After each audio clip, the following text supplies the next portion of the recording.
You ever get that feeling where you feel like you ain't really where you wanna be in life? Like everything is crashing down all around without a reason why. Look, but praying I need a sign, but smoking it increase my peace of mind.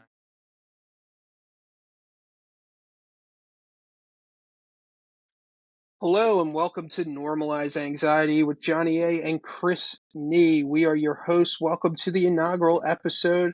I'm here with the author of Boy Meets Anxiety and local comedian Chris Nee.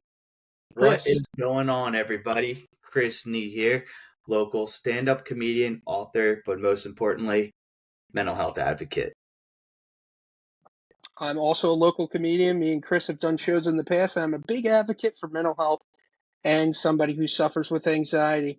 So we figured having this podcast would be beneficial to people in the entertainment industry and transcend that for people in everyday lives, letting them get a look into how we feel as young adults in anxiety.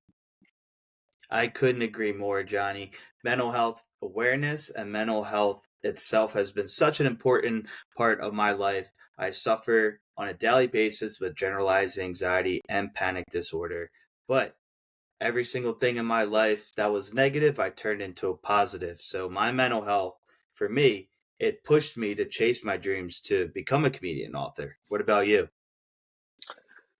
I'll have to say I agree. I'm somebody who's impacted by mental health and anxiety on a daily basis, and it's kind of ironic being somebody who does comedy now, having that anxiety, getting on stage, having a little bit of agoraphobia and fear of public speaking, but then you have that rush at times and you feel good being able to share your feelings with others. It's a form of therapy, being on stage, being able to talk to people, and being able to relate to others where a lot of us suffer alone, if that makes sense.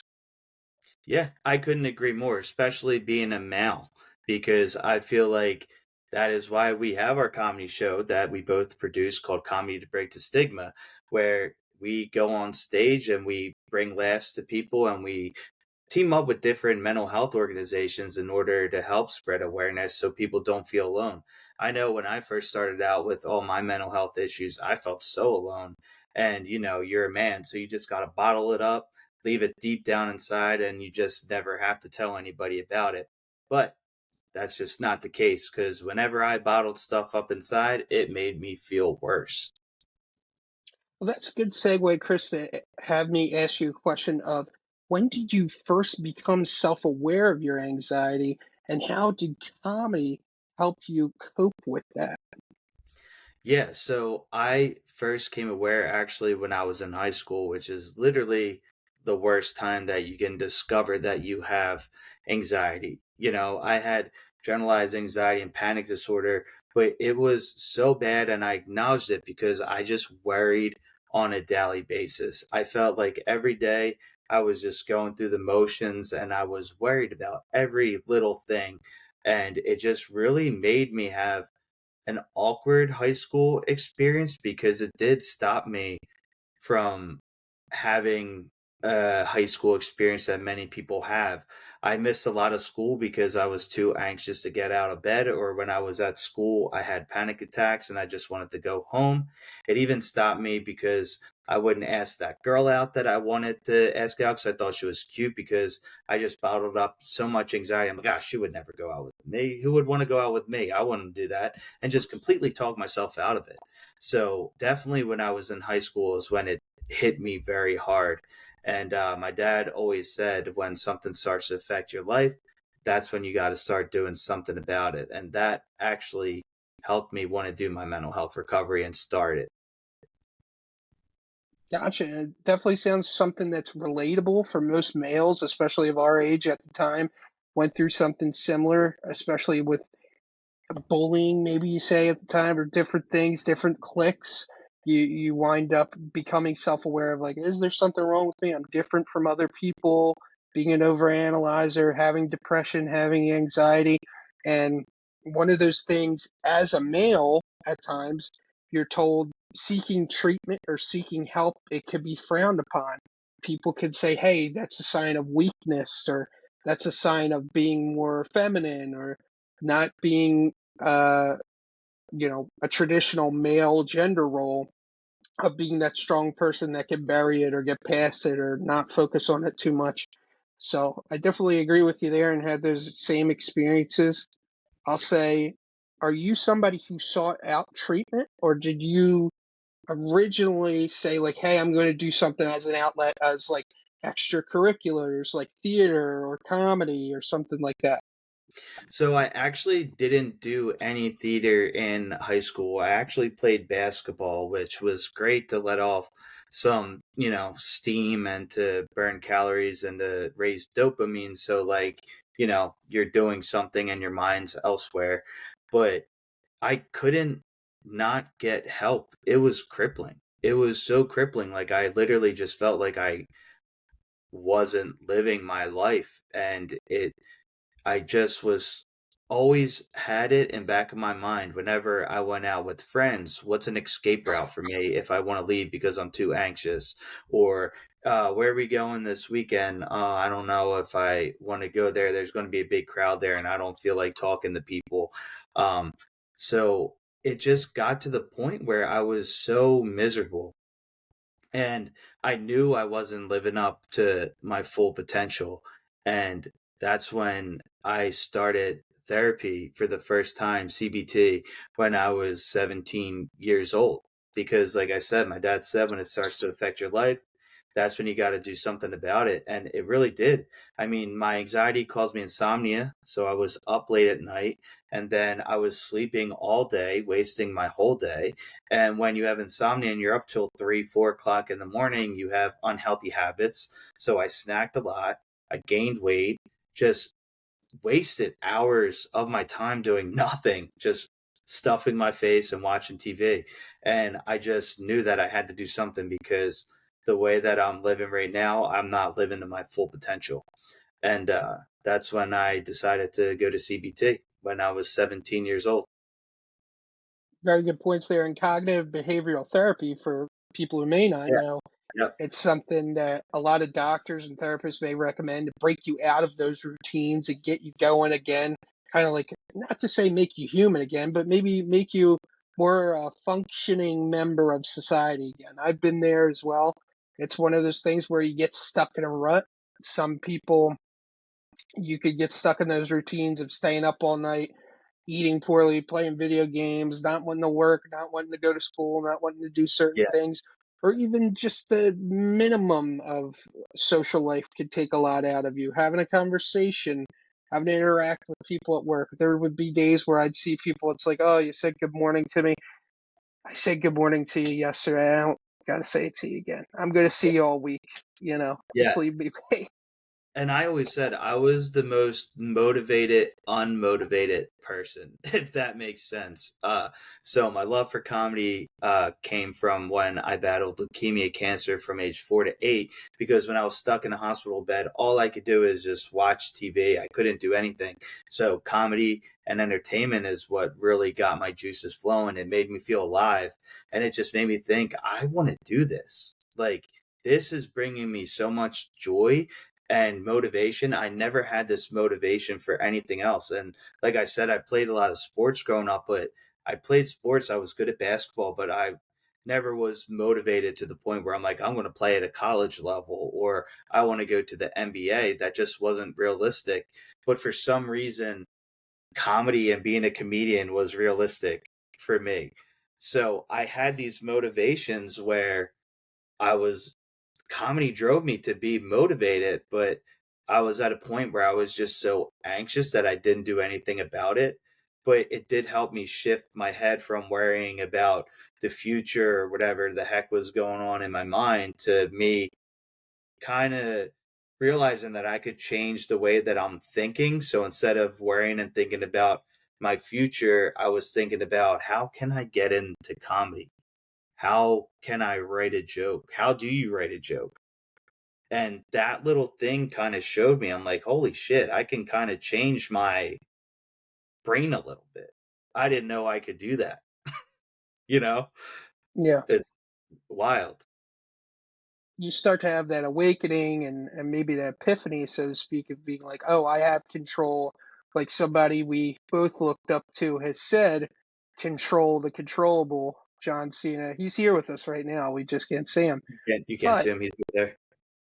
it's so important to not focus on the things you can't control, because that'll eat away at you, give you more anxiety, give you more depression. I think something I'd want to ask you about, having that passion for comedy, what's one goal or something you want to walk away with each time you go on stage? What do you want to send as a message to the people who see you in the audience, or have them learn about you after you're done a set? Yeah, so funny thing, side note, when I said that I started doing therapy at 17, that's actually when I got the courage to do my first open mic. 17 years old, I went to the Comedy Cabaret in Northeast Philadelphia. First time I ever went on stage. I was up all night, like trying to write jokes to make a set. Um, and yeah, so when I'm on stage now, I have one goal every single time that I come off stage, and it's for one person to come up to me and shake my hand and say that they enjoyed my set. That's my goal every single time that I come off stage. And then my other goal is, because you've known me and we've done a lot of shows together and we've been friends for years, but I like to incorporate mental health into my comedy, and it's so relatable. And what I found was, after shows, when I had panic attack jokes and generalized anxiety jokes, after shows I would have people come up to me and say, "Do you really have panic disorder? Like, you're up there doing that. Like, there's no way that you do." And I could see their brain waves going, and I don't know if they had any, mental health issues, but it could have been, hey, he has what I have and he's doing that. I can do whatever I want. And that's Right. my motivation every single time. I agree with you there. I think that's so on point. If you could give somebody a break from their reality that's stressing them out for a little bit, or make them laugh, break the tension, there's nothing like that in the world. I think that's what we're in. We want to make people laugh and smile, and we also want to give them an outlet to think of things differently too. Like you said, be a safe space, or be a space to start thinking differently, to say like, hey, people are like me. This guy, I mean, he's got anxiety, but here he is. He's going and doing this. I could never do that. But wait, if he's doing it, I could do it. Yeah. And I think it's crazy that people want to be comedians and they want to go into rooms in front of strangers and try to make them laugh. But knowing this world and knowing that so many people struggle so much with mental health on a daily basis, but when they go to a comedy show for a half hour, an hour, however long the comedy show is, they can forget about the bullshit that they are struggling with on a daily basis, and they can be present and they can laugh and experience joy. And I think that's just the coolest freaking thing about comedy, is like, for that one moment you can take that person out of such a horrible headspace and have them show and experience joy that they don't experience a lot. I think that's what drives me to want to be a comedian. To know that it's powerful. It's so powerful if you really think about it. It's insane to think about if you see it from that perspective. Like, you're going on stage, you're doing a routine you've probably done hundreds of times, but for that person in the crowd, it's the first time that they're hearing it, and they could have had a panic attack before they went into that room, or they could have been so depressed all day they were out of work and they slept all day and they got dragged out from a family member or friend, and they actually enjoyed themselves. It's insane to think about.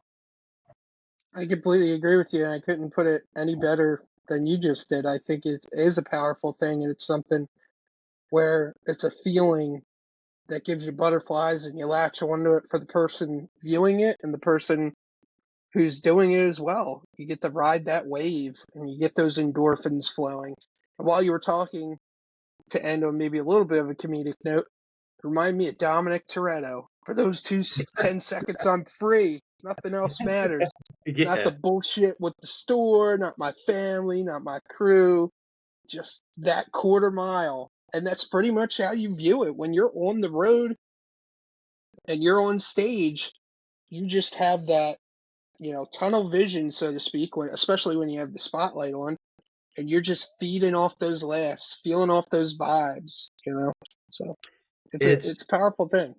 it's the closest thing to a high that you can get without doing any drugs. It's the wildest thing to think of, because when you're up there, you don't know what's going to be funny or not, but you're taking a chance. And then once that crowd's laughing and they're having a good time, once you get off of that stage, before you might feel like you got to puke because you're so nervous getting on stage.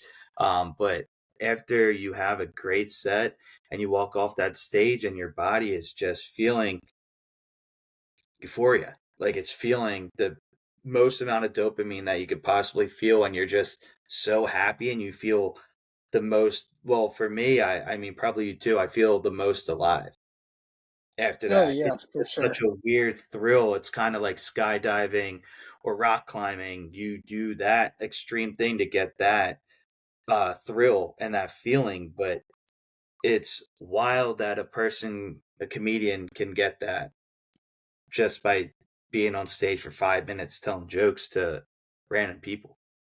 It's Yeah, I insane. think that's a good point you make too, though, with the comparison of skydiving and rock climbing, because we are teetering that line of the ultimate fear versus the ultimate high.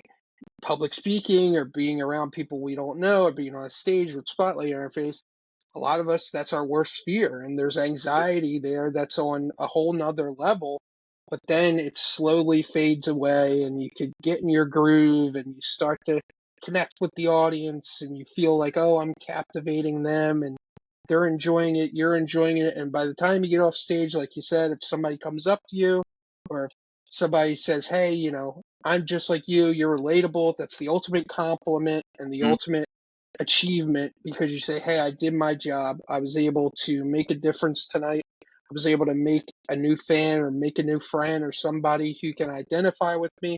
And I was able Mhm. to get my message out there. Yeah. And I want to ask you a question because I've known you for a while and we met in acting class and community college. No need to brag, audience watching this. Yeah, But 2009.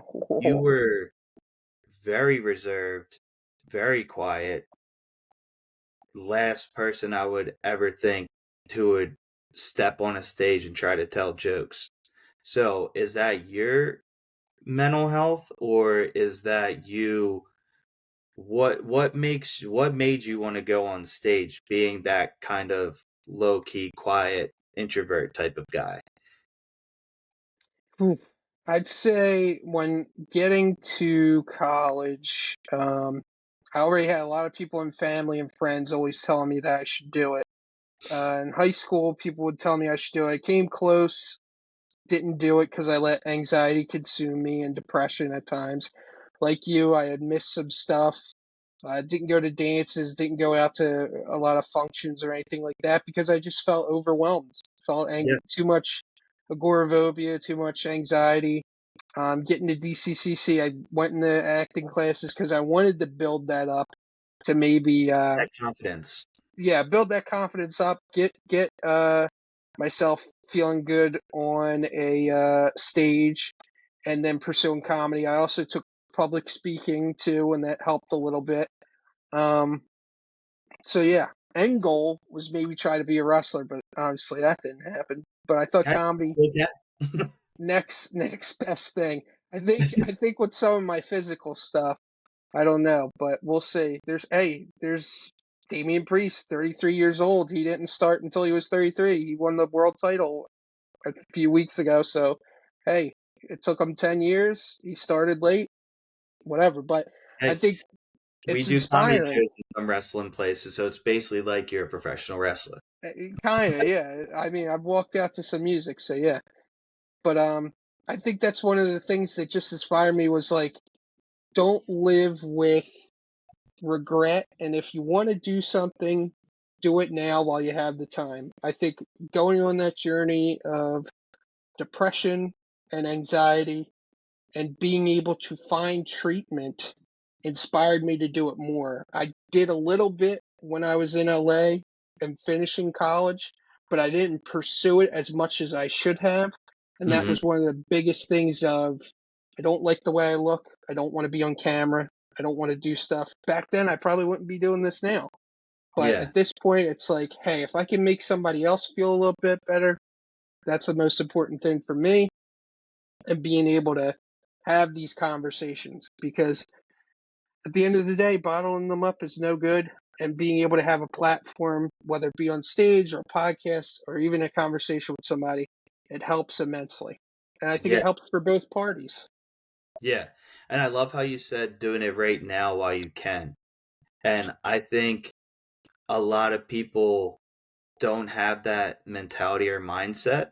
I know I do, and that was a driving factor for me with comedy, being 33 now and starting when I was 17. Um, I want to do it now. I want to do it now while I have a chance to do it, while I have a chance to perform, and while I have a chance to impact lives, because tomorrow is not guaranteed. And I just think it's really cool that you said that, because I feel like a lot of people right now are feeling that.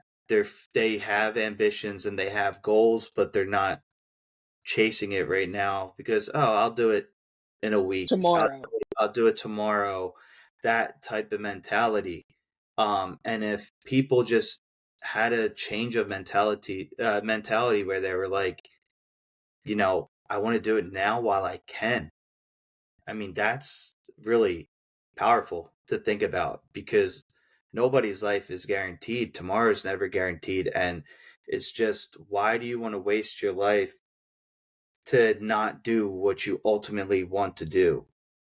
And I know that you're probably scared of failure, the first steps to putting yourself out there, but do it now while you can. If anybody's listening right now, do it now while you can. I just thought that was a great point.